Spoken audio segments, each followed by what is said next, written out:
안녕하십니까. 하나님의 경제 이야기 14번째 시간입니다. 오늘은 시장의 체력의 한계는 어디까지인지에 대해서 여러분과 대화를 나눠보겠습니다. 코로나 이야기입니다. 우리나라는 지난주에 대략 28만 명 또는 30만 명 정도 확진자가 매일 발생하고 있습니다. 오늘부터는 방역 규제를 좀 더 완화해서 10명까지 모일 수 있고 밤 12시까지 영업시간을 연장하는 조치를 내놨습니다. 이탈리아도 2년 2개월 만에 일부를 제외하고는 보건 비상사태 종료를 선언했습니다. 하지만 중국은 상하이를 봉쇄하는 등 오미크론 위기가 심화되고 있습니다. 주택시장 이야기입니다. 새 대통령이 당선되면서 서울의 대장주 아파트값이 들썩인다고 합니다. 하지만 지금 금리는 점점 오르고 있어서 주택담보대출 금리가 연내에 7%까지 갈 수 있다는 뉴스도 등장하고 있습니다. 그래서 집값이 오르지만 거래 절벽은 여전하고 이자 부담에 쫓아가서 사는 매수세도 주춤하다고 합니다.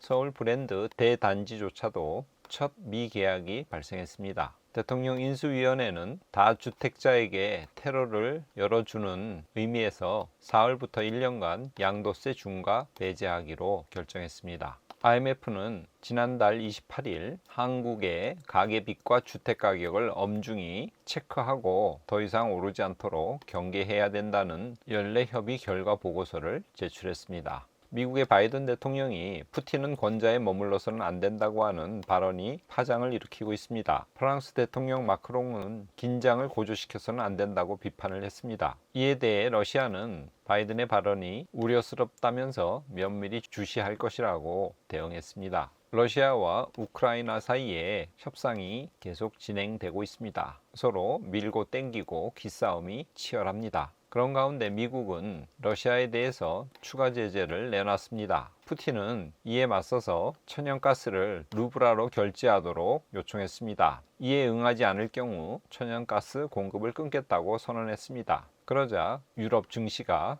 일제히 하락했습니다. 이날 31일 유로스톡스 50 차트입니다. 1.34% 하락했습니다. 일본의 경제가 심각한 것 같습니다. 엔화 가치가 계속 떨어지고 있습니다. 일본 중앙은행은 여러 나라들이 지금 금리를 올리고 있는 가운데서도 자국의 경기 부양을 위해서 저금리 기조와 완화적인 통화 정책을 유지하겠다고 발표했습니다. 최근 원자재 가격이 폭등하고 있기 때문에 일본도 식량이나 원유 등 많은 원자재를 수입해야 되는 입장입니다. 이렇게 경제 수지가 악화되는 가운데 저금리 기조까지 유지하겠다고 하니까 엔화 가치가 추락하고 있습니다. 엔화가 안전자산이라는 이야기는 옛말이 되어버렸습니다. 미국 10년물 국채금리 차트입니다. 세계 금리의 기준이 되는 금리입니다. 6개월 그래프인데요. 지금 굉장히 많이 치솟고 있죠. 금리가 치솟고 있다는 것은 지난주에도 말씀드렸지만 채권 가격이 떨어진다는 뜻입니다.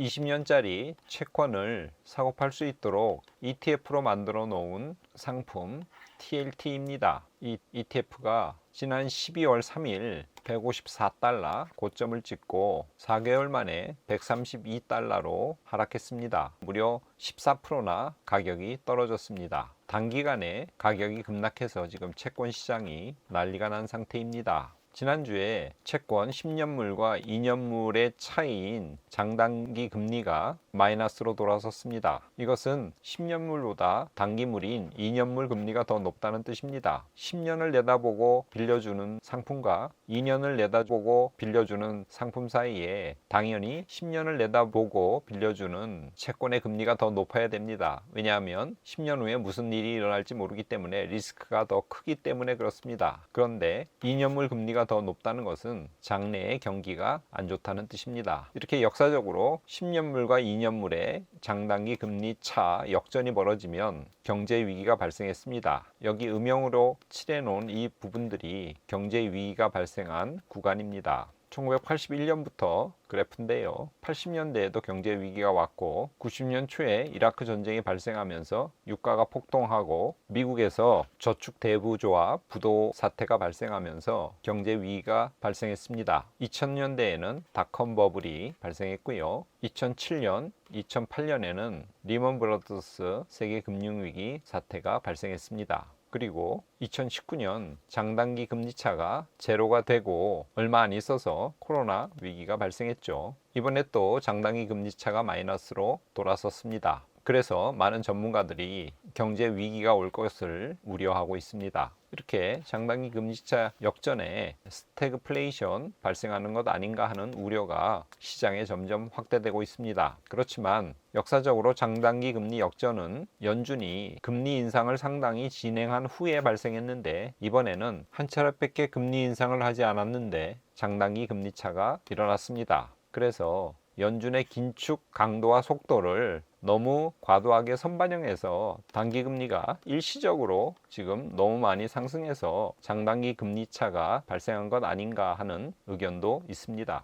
연준이나 미국은행은 10년물에서 2년물보다는 10년물에서 3개월물 금리차를 더 많이 봅니다. 여기서도 똑같은 82년부터 최근까지의 10년물, 3년물 금리차를 나타낸 그래프입니다. 좀 전에 보여드렸던 도표와 똑같이 80년 초에도 위기가 발생했고, 90년 초 저축 대부조합 줄도산 사태로 인해서 위기가 발생했고, 2000년대 초에 닷컴 버블, 그리고 2007년 8년 리먼 브러더스 사태로 촉발된 금융위기, 그리고 코로나 팬데믹으로 인한 위기, 이렇게 똑같이 10년물과 3개월이 역전되면서 위기가 발생했습니다. 그런데 지금은 10년물과 3개월물 금리차가 점점 더 벌어지고 있죠. 그래서 이번은 다르다고 하는 의견이 힘을 얻고 있습니다. 미 연준이 5월에 기준금리를 0.5포인트 올릴 거라는 전망이 점점 확산되고 있습니다. 금리를 급하게 올리겠다는 뜻이죠. 지난주 S&P 500 주간 차트입니다. 한 주 사이에 0.11% 올랐습니다. 거의 보합세라고 봐야 할 것입니다. 연초 대비로 보면 떨어졌다가 꽤 상승해서 지금 약 5% 하락한 상태입니다. 나스닥 차트 지난주에 0.59% 올랐습니다. 거의 비슷하죠. 연초 대비로 보면 약 10% 하락한 상태입니다. 유럽의 대표 50개 기업을 지수화한 차트입니다. 유로스톡스 주간 차트, 미국보다는 좀 더 올랐죠. 1.25% 지난주에 올랐습니다. 연초 대비로 보면 약 10% 정도 하락한 상태입니다. 한국의 코스피 지난주 0.68% 정도 올랐습니다. 연초 대비로 보면 약 8% 정도 하락한 상태입니다. 1월 26일에 저점, 그리고 3월 달에 2630 정도의 저점 포인트 바닥을 딛고 약간 상승한 상태입니다. 아마 2600선이 당분간은 우리 코스피의 저점이 아닐까 추정해 봅니다. 미국 2년물 국채금리 6개월 차트입니다. 계속 오르고 있죠. 앞서 보여드렸던 10년물 국채금리 6개월 차트입니다. 최근 오름이 가파르죠. 그러다가 지난주에 약간 숨고르기를 한 상태입니다. 비트코인 지난주에 0.78% 하락했습니다. 그러나 연초 대비로 보면 비트코인은 2.3% 정도밖에 떨어지지 않은 상황입니다. 다른 어떤 지수보다도 상대적으로 강하죠. 그리고 최근에 꾸준히 오르고 있는 모습을 볼 수 있습니다. 주간 금 선물 차트입니다. 긴 꼬리가 달리면서 온스당 1950불을 지지하고 있는 모습입니다. 은도 금과 비슷한 모양이죠. 텍사스 원유 주간 차트입니다. 지난주에는 미국 대통령 바이든이 전략 비축률을 풀 것을 고려하고 있다는 소식에 유가가 많이 하락했습니다. 그래도 배럴당 100불이죠. 달러 인덱스 지난주에는 조금 떨어졌습니다. 그래도 전반적으로 달러는 고점에 있죠. 미국의 대표지수 S&P 500 차트를 보면요. 올 1월 4일이 역사적인 고점입니다. 계속 올랐죠. 그러다가 3월 14일 고점 대비 13% 하락했습니다. 그리고는 이후 현재 약 9% 상승한 상태입니다. 과연 이 차트가 바닥을 딛고 계속 올라가는 건지, 아니면 잠시 반등했다가 다시 하락할지 시장에서 의견이 분분하죠. 연준은 금리를 지금 많이 올릴 것을 공언한 상태입니다. 지난달에 첫 금리를 인상한 상황이기 때문에 아직은 시장이 버틸 체력이 있습니다.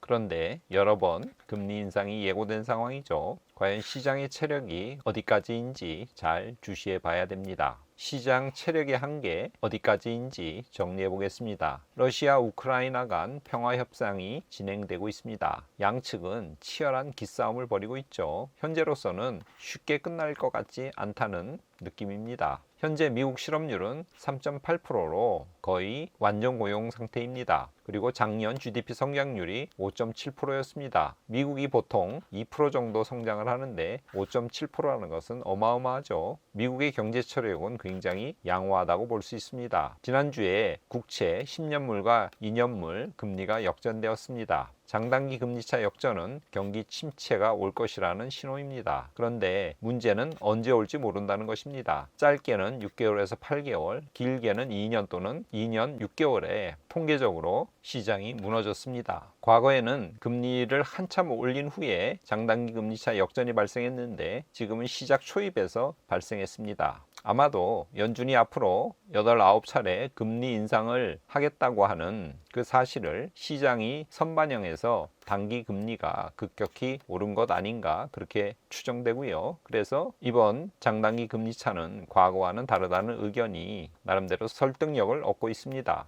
10년물과 3년물의 차가 확대되는 것이 그 한 예증이라고 볼 수 있죠. 어쨌든 인플레이션은 심화되고 있습니다. 이번 전쟁으로 더욱더 인플레이션 상승에 기름을 부었죠. 연준은 금리를 급격히 올린다고 이미 신호를 보낸 상태입니다. 과거를 살펴보면 연준은 시장이 거꾸로질 때까지 금리를 올렸습니다. 과연 금리 몇 프로가 시장 체력의 한계인지 조심스럽게 지켜봐야 될 것입니다. 이번 주에는 로마서 12장 1절 말씀을 가져왔습니다. 제가 읽어보겠습니다. 하나님의 모든 자비하심으로 권하노니 너희 몸을 하나님이 기뻐하시는 거룩한 산 제물로 드리라. 이는 너희가 드릴 영적 예배니라.